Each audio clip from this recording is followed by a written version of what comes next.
سب سے پہلے تو سب بڑوں سے اجازت، یہاں پہ کوکو باجی ہیں، وہ سب بڑوں سے اجازت. اور دوسری بات یہ ہے کہ یہ کچھ 20 دنوں میں مجھے کئی جگہوں پہ الحمدللہ مجلس پڑھنی تھی. کوئی میں، آئیکن میں، برینڈ روم میں بھی پڑھنی ہے. تو 2 کمپٹیشن بھی تھے. تو اگر کوئی بھی غلطی ہو تو آپ ہی لوگ دیکھ لیجیے گا. تو بس صلوات.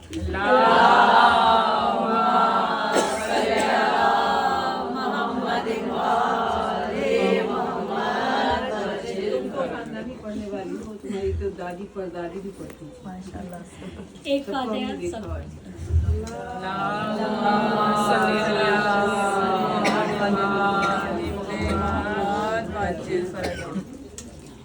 اعوذ باللہ من الشیطان الرجیم. بسم اللہ الرحمن الرحیم.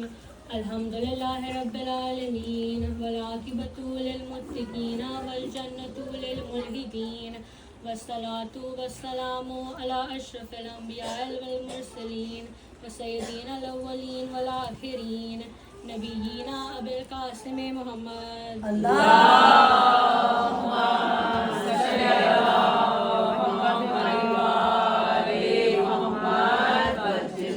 وآلہ الطیبین الطاہرین المعصومین. صلوات.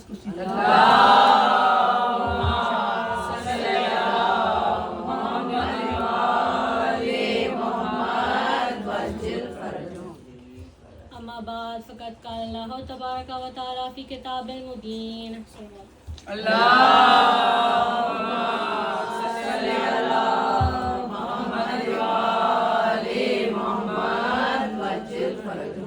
تاریخ دے رہی ہے یہ آواز دم بدم، دشتے ثبات و عزم ہے دشتے بلا و غم. سبحان اللہ. صبر مسیح و جرت سکرات کی قسم، اس راہ میں ہے صرف ایک انسان کا قدم.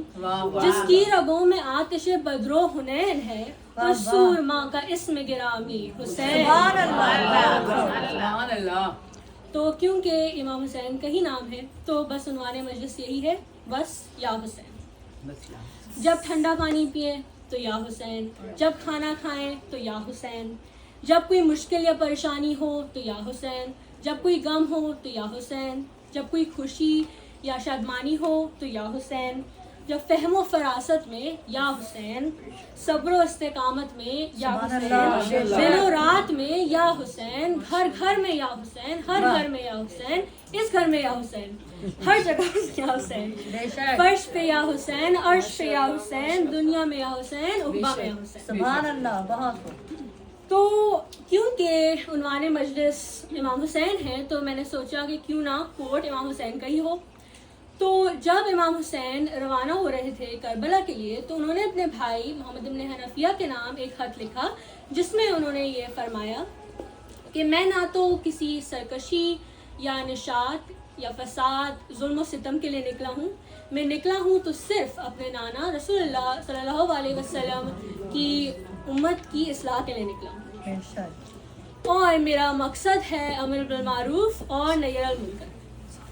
میں اپنے نانا اور اپنے بابا علی ابن ابی طالب علیہ السلام کی رستوں پہ چلنا چاہتا ہوں. تو یعنی مقصد امام حسین تھا اپنے نانا، رسول خدا، احمد مصطفیٰ، مقصود کائنات، گور نایاب، رحمت للعالمین صلی اللہ علیہ وسلم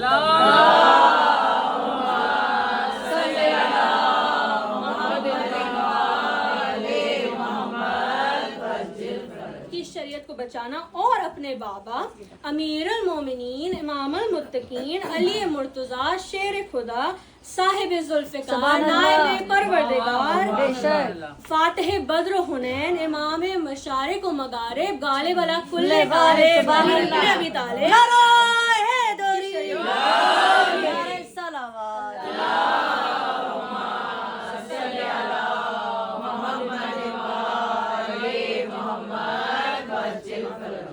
تو آگے ذکر بدر و حنین کا. تو کیونکہ بدر و حنین کا ذکر ہے تو میں یہ کہوں گی کہ جو بغض علی میں جو بدر میں بغض علی ہوا تھا، اسی کی تو انتہا کربلا میں ہوئی. جس کی ابتدا بدر میں تھی، اسی کی انتہا کربلا میں ہوئی. جس کو ہمارے امام علی نے واصل جہنم کیا تھا بدر میں، انہی کی سب تو رشتہ دار کربلا میں جمع ہو گئے تھے. تو میں یہ کہہ سکتی ہوں کہ کربلا بغض ابی کی مثال ہے. بے شک. اور کربلا شریعت محمد باشمول ولایت علی کی بقا کی جنگ تھی. سبحان اللہ. حق و باطل کا ایسا مارکا نہ کبھی 61 ہجری سے پہلے ہوا تھا اور نہ کبھی 61 ہجری کے بعد ہوگا. ہم جو دنیا میں آج یہ ظلم، یہ فساد، ستم دیکھتے ہیں، یہ سب جھلکیاں ہیں کربلا میں ہونے والے ظلم کی. اور سید رضی نے نہج البلاغہ کے پریفیس میں یہ کہا کہ جو عکس اور اصل کا فرق ہے. تو تصور کیجئے کہ آپ کے ہاتھ میں ایک گلاب کا پھول ہے.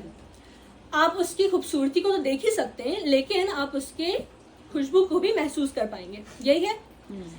تو اگر اسی گلاب کے پھول کو آپ ایک آئینے کے سامنے رکھ دیں اور اس کا عکس آئے آئینے کے اندر، تو خوبصورتی تو بالکل ویسے ہی آ رہی ہوگی نظر.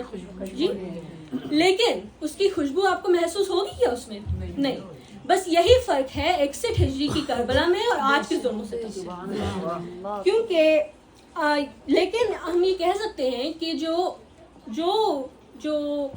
حوصلہ کربلا ہمیں دیتی ہے وہ آج تک ہے، اور اسی لیے کربلا کا نام آج تک جاری اور ساری ہے. بے شک. کربلا ایک مثال اور سمبل ہے حق کا بے شک. اور باطل کے خلاف جد و جہد کا.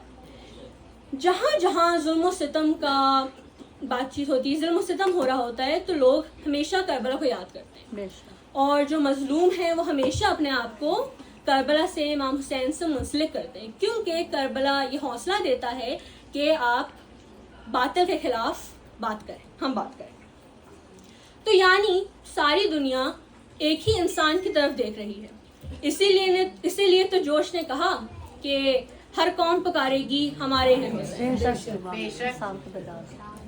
تو جی، تو آگے پھر ہمارا ذکر امام حسین کے اوپر جو ہمارا عنوان مجلس ہے. اسی لیے ڈاکٹر علی شریعتی نے فرمایا اور کہا کہ نہ تو کوئی اتنا بلند ہو سکتا ہے کہ جتنے امام حسین، اور نہ تو کوئی اتنا گر سکتا ہے کہ جتنا یزید. بے شک. بہت. تو ہاں مومنات، آ گیا ذکر. اور جو یزید کی پستی کی انتہا ہے، اگر وہ دیکھنا چاہیں تو دیکھیں اس کا سلوک. وہ 4 سالہ حسین کی یتیمہ ہے. یہ وہ یتیمہ ہے کہ جس کے اوپر مصیبتیں روز عاشور سے جو آئیں تو وہ شام کے زندانوں تک رہیں. یہ وہ بی بی ہے کہ جو اپنے بابا کو روتے روتے ہی اس دنیا سے چلی گئی. یہ وہ بی بی ہے کہ جس کا کرتے کا دامن بھی جلا ہوا ہے، جس کے کانوں سے لہو بہتا ہے اور جس کے گال بھی زخمی ہیں. ہاں مومنات، یہ وہ بی بی ہے کہ جس کو رہائی کا بہت شوق تھا، لیکن ہائے افسوس سب رہا ہو گئے، اور یہ بی بی ہمیشہ کے لیے اس شام کے زندان اندھیرے زندانوں میں ہمیشہ کے لیے رہ گئی. آئیے ہم پرسہ دیں بی بی عمر باپ کو، جن کی مانگ بھی اجڑی اور گود بھی اجڑی. آئیے ہم پرسہ دیں امام حسین کو، ان کی وہ 4 سالہ یتیمہ مظلومہ کو. اور آئیے ہم پرسہ دیں سیدہ فاطمہ کو، ان کے بھرے گھر کا. ایک فاتح کی درخواست ہے میری دادا زائدہ عابدی بنت مرزا محمد ذکی.